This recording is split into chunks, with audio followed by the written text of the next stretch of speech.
What's up, YouTube? Pink Reaper here, back with more Pokemon Silver. So in the last part, we beat some gyms, and I think that was really all we did. Um, I got the Rail Pass, but I don't think I did that in the last part. I don't know. I don't know what I've been doing. Um, it's been a little bit since I played, obviously, because it's been a little bit since I've uploaded. I've been having some weird issues with OBS. I actually tried to record something else the other day. I was like, I'm going to record. And OBS has just been going kind of nuts. I mean, it is what it is. It seems to be working okay now, but I don't know when it will just suddenly go back to being fucking insane. I don't know what any of these are. TM32, TM29, TM15, whatever. I have 110 fucking coins. It's not like it matters. What Pokemon do they got?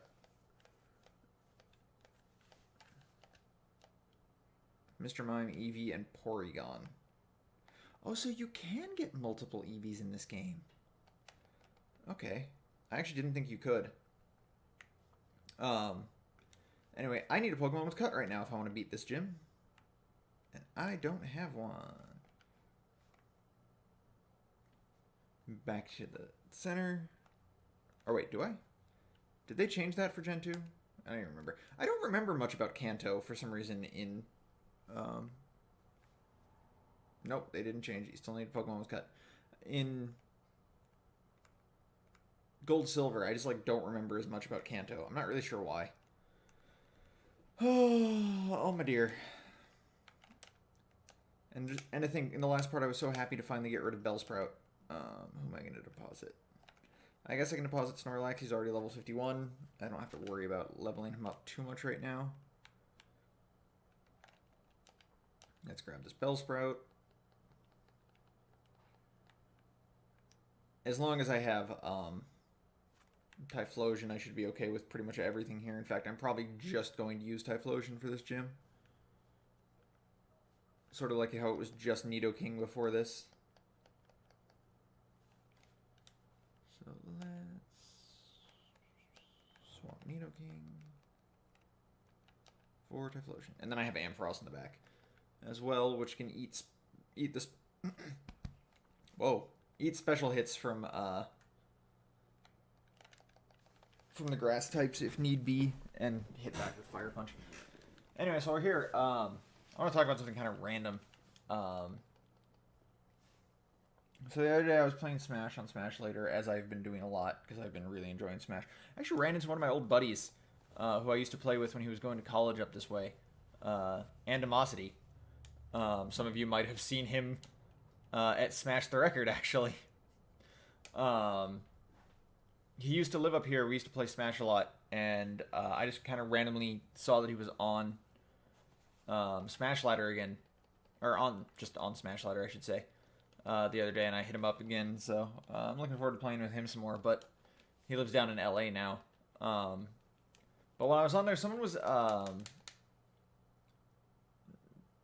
not someone. There were a couple people having like a conversation, and one person had the ultra hot take that Melee is a dead game. The idea being that, we've peaked. We're not going any further than we already have. And then, of course, as is the case whenever someone brings this argument up, because this argument's been around forever, all the Melee players get super salty and they're like, no, our game's gonna last forever. Our game's the best. We'll be playing until we die. And I made a quick interjection, and I kind of argued it for a bit, but I was like, fuck it, I don't care. I've done this literally a million times since 2007. When the first time everyone was like, Melee is dead now that a sequel's coming out, and now that MLG dropped it. But I did throw my hat in for a bit, and my argument has always been that Melee is absolutely a dead game, and it does not matter if we get bigger than we are now. It will never not be a dead game. To me, it's not about numbers. It's not about how many people play your game. It is how much money can be made on your game. Money is everything in esports, in entertainment, in anything. Competitive games can thrive with no money. But a competitive game with money will always, always, always, always do better. Um, but even beyond that, like without money injected into the game, without money injected into the community from an outside source, um, you'll never really, really see meaningful growth to your game. Uh, Part of the reason I feel that Melee has sort of stagnated when it comes to terms of player skill. Um, I mean, we have, the five gods, which right now doesn't include Dr. Peepee, and instead should be, you know, Mewtwo King, Hungrybox, Mango, Armada, and then honestly, if you're asking my opinion, it should be Plup or Leffen. Leffen has one more than Plup has, obviously, but Plup has been placing better and has one more recently. But either way, outside of those players, you really don't see anyone having a shot to win tournaments. And again, the reason for that is sort of money. You don't bring in new talent when there's nothing to be earned for it. The only people who still play this game are people who fucking love the game. And I mean, there's certainly going to be new people who love the game. Like, someone who's just seen it for the first time or has really started to get into it. Like, someone on Smash Ladder today even mentioned that they've only been playing for about 2 weeks. They just picked up the game 2 weeks ago. But on the flip side, you're also still going to be losing players consistently too, just because people get older, people move on. But even beyond that, you won't bring in the people who have the drive to win for money, essentially, and that's important.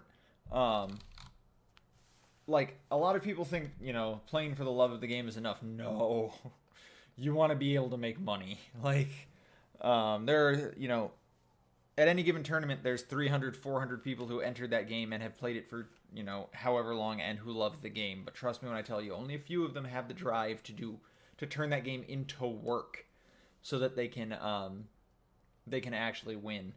And one of the other problems, and I was actually talking to Kevin, PPMD, about this, was because of the lack of money, I actually think it actually hurts like the tier 2 players more than people realize, because when you have like the tier 1 players, the people who win, the five gods, they can sort of cultivate their personalities naturally. They like who they are and how they play. Like Mango's entire persona, he could sort of build that naturally because he already had the skill, the drive, the practice, and the constant playing, and was always already a top player. He can cultivate that while maintaining his skill because he's already at that level.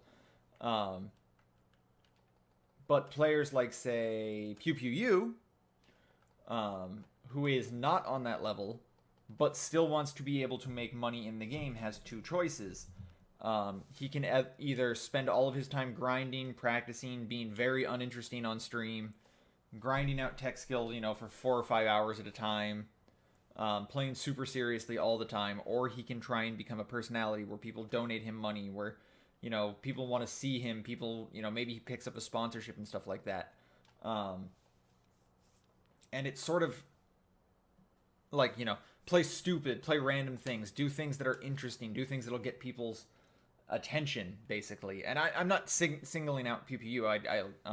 I'm just saying I just grabbed him as a player who is definitely incredibly good, but he is not a tournament winning threat.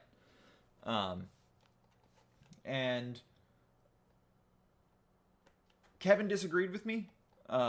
He thinks he actually thinks it's sort of the other way, but um, that the entire metagame, like I want to point out, he disagrees with the idea that it just um, affects those players. He actually thinks it affects all players.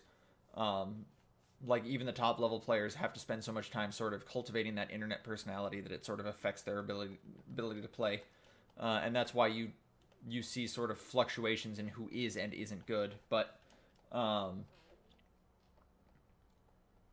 one of the things that one of the things I mentioned right there too is sponsorships. Again, every player wants to get sponsored, and there's two ways to get sponsored. Well, there's one way to get sponsored. If we're being completely honest, it's to win like a lot, like plays highly and stuff like that. But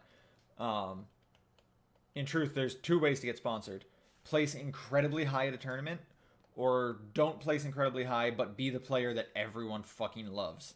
Um, every sponsor is looking for oh, hold on, I have to answer this text.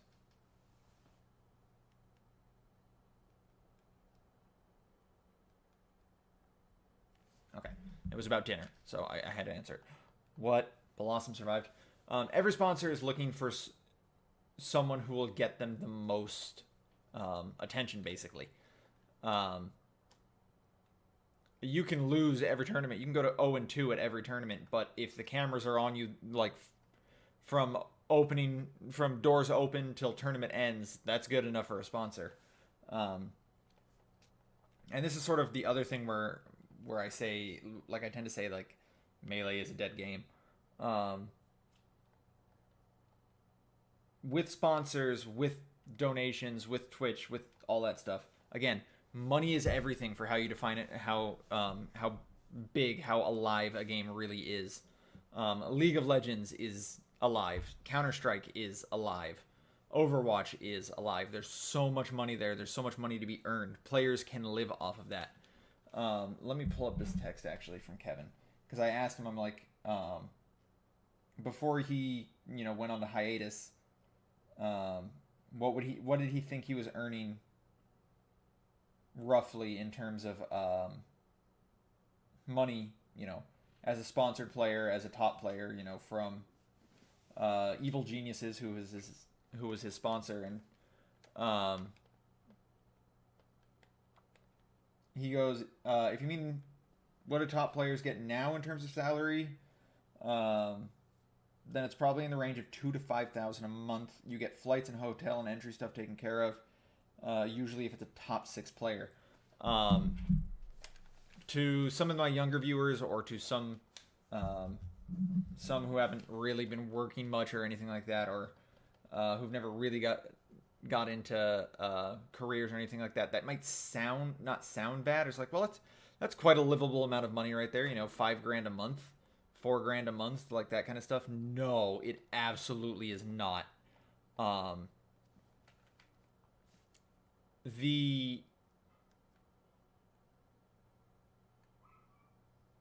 Because the thing about it is, it's one of the things he mentioned right there, is that's top 6 players. If you are a top 6 player, you can expect to be earning a livable wage. Oh, hold on. I actually still need this. I still need this Pokemon. No, I don't. Yes, I do. No, I don't. Yes, what do I want to do? I think I said I was going to go fight Jasmine. I'm going to go fight Jasmine, so I don't need this Pokemon. But yeah, that's the top handful of players earn livable wages. Beneath that, no. And again, that was him talking about earnings in terms of how much you win from tournaments and how much you can expect to be pulling in from streams and things like that. That's fucking nothing. That is absolutely nothing. And fighting games have always sort of existed in that. Oh, I should heal. In that weird sort of flux state where, I mean, you have really well-known players. The communities are large. People play the games. There's huge tournaments. There's constant tournaments. But there's just not really a lot of money. The winningest fighting game player right now would be Ski Sonic. Um, no, not Ski Sonic. Ski Sonic's Sonic Fox. What am I thinking?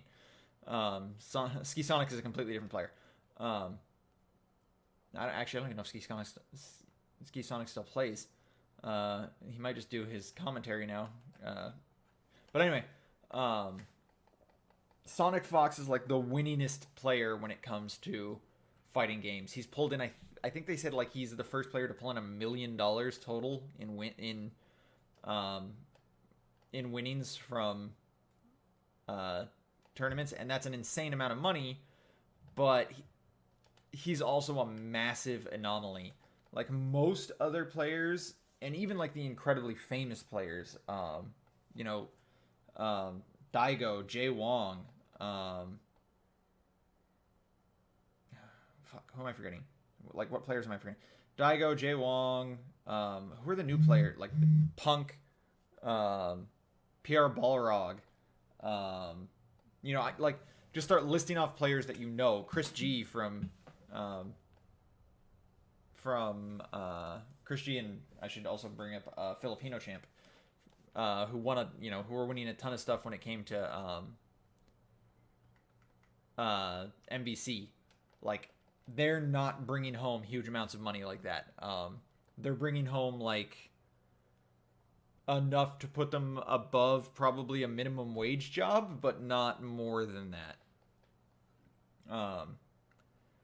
And like that's just a fighting game thing. Fighting games in general aren't like really that big. And I don't think any of them will ever sort of hit that upper echelon of, League of Legends, Overwatch, StarCraft, Counter-Strike, that kind of stuff. Mostly because of just how niche fighting games in general are, how hard they are to play, how difficult, like it's not just something you can pick up and play. It's really difficult. How sort of stringent it is in terms of how you play. Like, any random dude can pick up Counter-Strike and play, tons of different maps, tons of different weird shit and things like that, and have a good time. But fighting games, after its first couple months, once it, weeds out the people who, have moved on, you're only really going to find people who want to try hard. And as long as you're just trying hard, you can't go in for fun anymore. And Melee is even more so, to that like level where you don't play for fun really anymore. I mean, you do, as long as the way you have fun is the competitive play. If it's not, you have to like just don't even bother.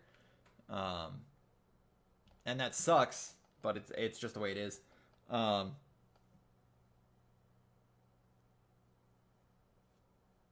This is sort of a long rant, but basically what the point I'm trying to reach here is, like Melee is absolutely a game that is dead. It is like no amount of,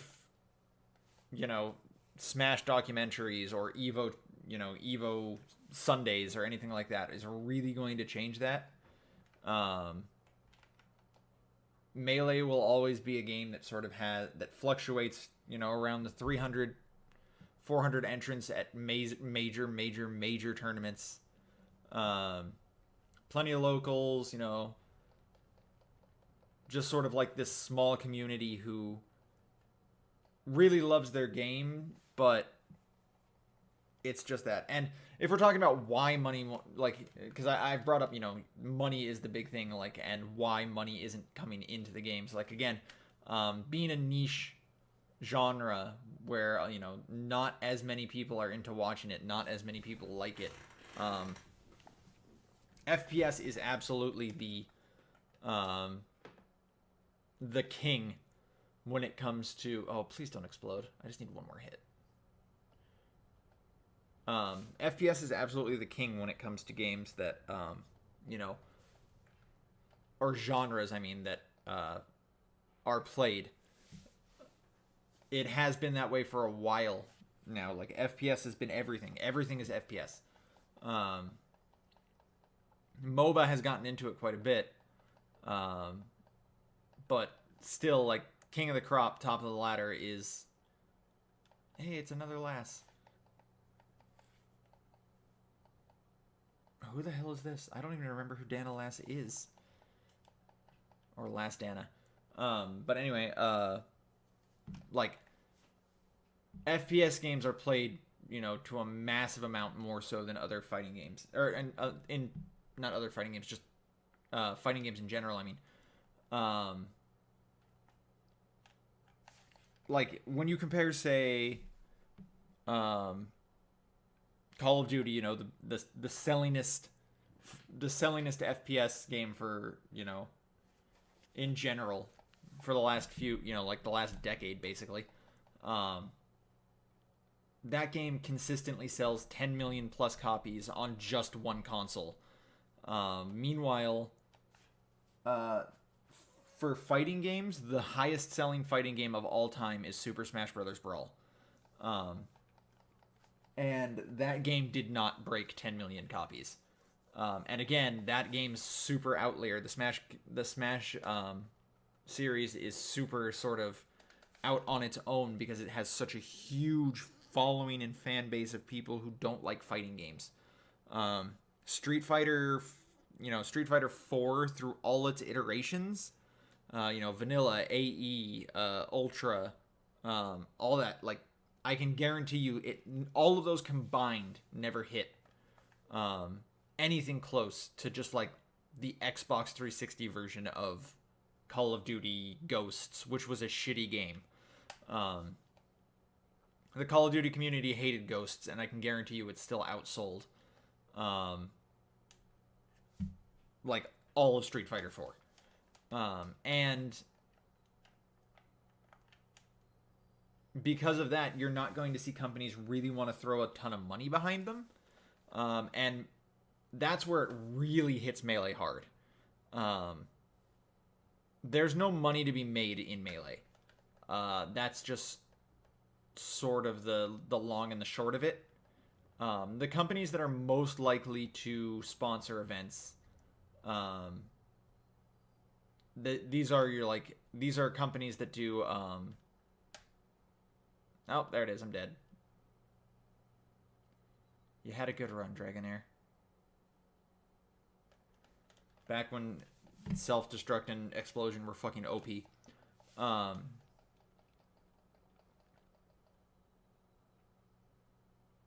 Like, the companies that tend to want to sponsor these sort of events are ones that, you know, they want to be able to sell something. Energy drinks are big.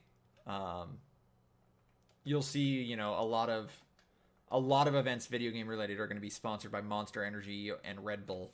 And that's because gamers sort of, to an insane degree, make up their market for energy drinks. But hold on, I got another text.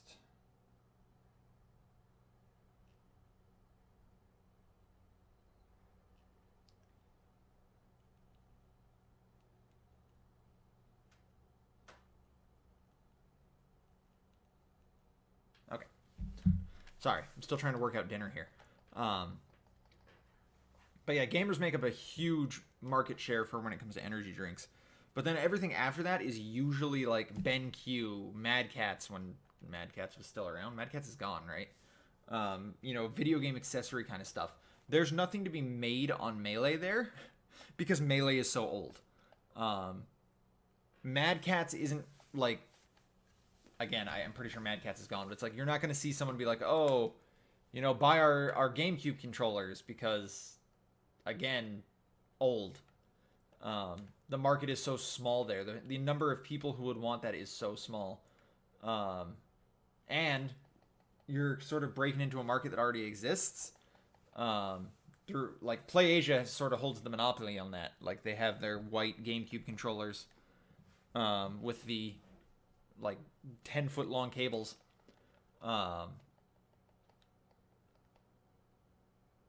Like, you'd be breaking into a market that's basically already just controlled by one company and then splitting the market share in half, even at best, and then getting basically nothing out of it because again, not a ton of money.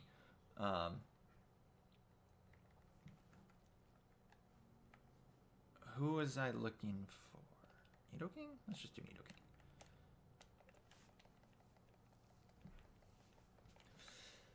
And again, it kind of sucks that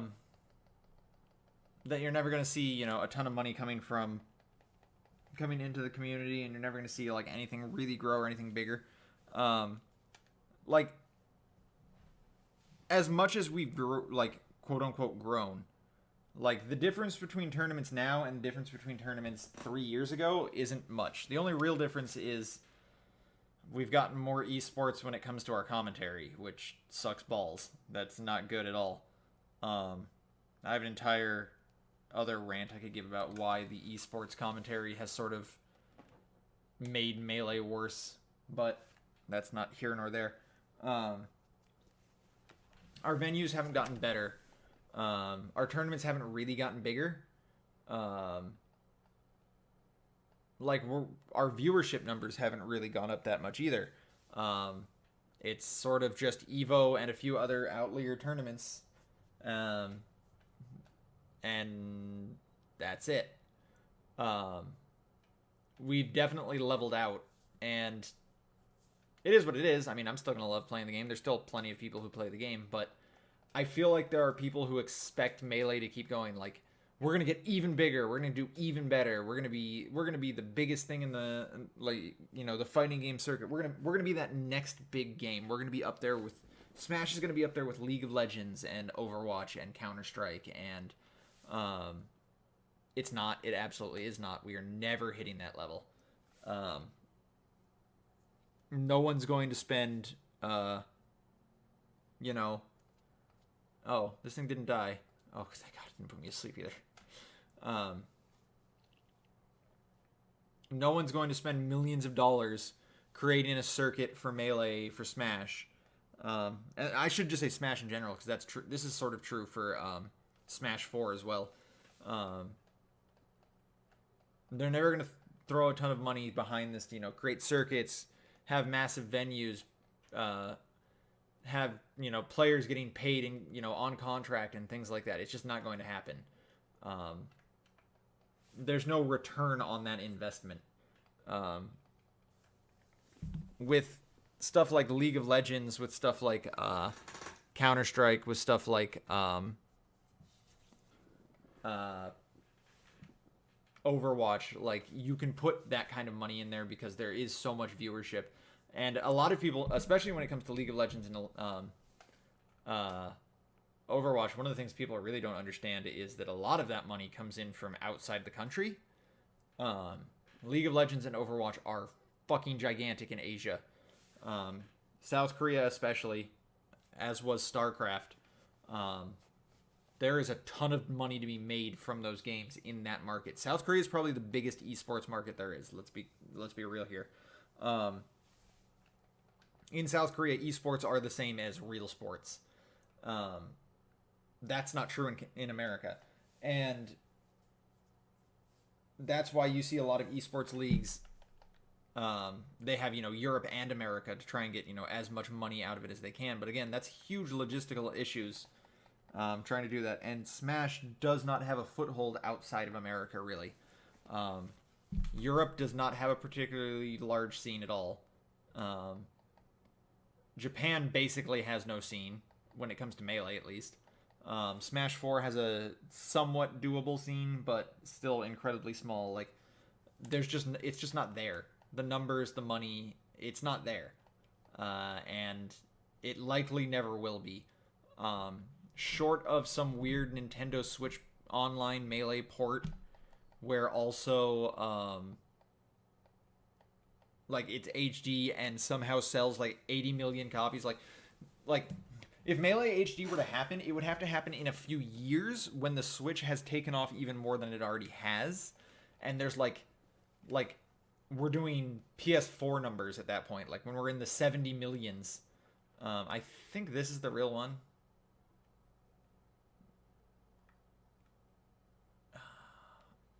I hope she's not, though. Fuck, it is. I was pretty sure that was her, but I was like, maybe it's not. Maybe they. I was like, well, now I can't battle the other trainer. Oh well. Oh no, it's a level 36 Crobat. Was I supposed to fight you earlier than this? Why are you weaker than fucking Erica? Oh, that was something that always got me um, in Gen 1. I'm pretty certain you were supposed to fight like Sabrina after you fought Koga. But I like never did when I was a kid. I was like, well, I mean the town's right there, so clearly she's supposed to be next, right? I think I was wrong though. But anyway, yeah, Melee, dead game, hot take. Oh, you're not weak to this. Oh well.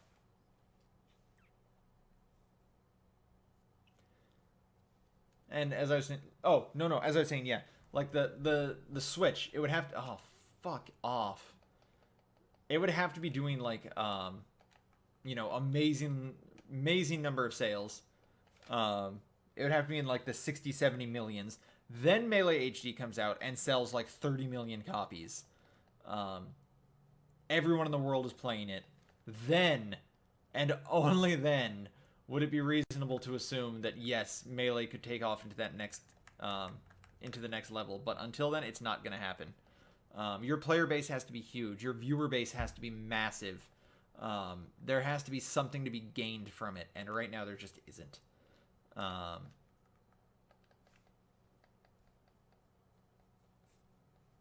And I know, like, for my view, like, so from my stance there, that means like a bunch of games are just like dead games. Like hell, most of the fighting game community games are dead games, and they are. Let's be honest here. Um, there's not going to be a lot of people who make their living playing fighting games. In fact, again, it's another one where if you know anything about the FGC, it's please just blow up. There's the big name players, the really big name players, and then it's nothing. Like there's no money after that, and even the really big name players, unless you're like one of the few. Oh, don't be like this. One of the few tournament winning, unless you're Punk, unless you're Sonic Fox, etc. Like you're not really bringing in that much money. It's not livable. The hell is Pizza Express? I guess we're doing Pizza Express. Ugh. I've had Pizza Express. I know it's not good. Oh, fuck my life.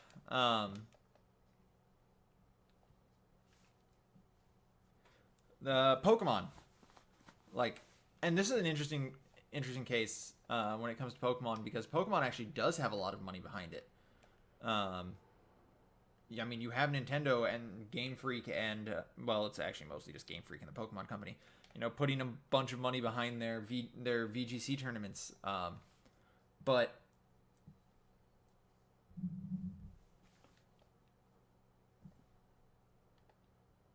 actually, that's a lie. They actually don't put much money. Like, it seems like they do, right? Like, it seems like there's probably a lot of money there, because there's so many tournaments, there's so much, they do so many things, and it's all by this company, this huge company that is extremely well known. But in truth, it's really not. Like, most of it, like, there's still no money to be earned. Winning a VGC tournament does not win you anything. You don't get any money, like, at all, for winning VGC, if I remember correctly. And it's the same with the card games. It's the same with the same with Pokken, because believe it or not, people still play that. Like 10 people, but that's it.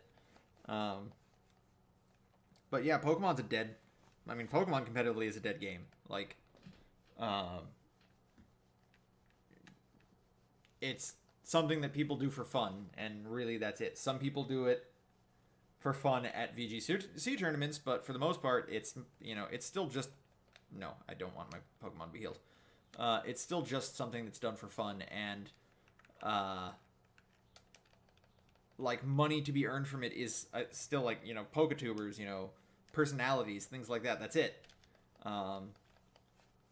And if one day there was no way to play it again, like it wouldn't really make any impact on any, like, in anything in terms of sponsorships, money, tournaments, anything like that. Like if Pokemon just suddenly disappeared, it's like no one competitively would really care. Let's be honest. Sorry, this was a much longer rant than I expected. I expected to get back to the video at some point or another. Shoutouts to me for doing all of that battling without remembering any of it, because I was talking about something else entirely. I can't even tell you what Pokemon Erica or Jasmine had, and I just beat both of them. Anyway, again, sorry for this long ass rant. That's gonna be it for this episode, guys. This has been Pink Reaper signing out.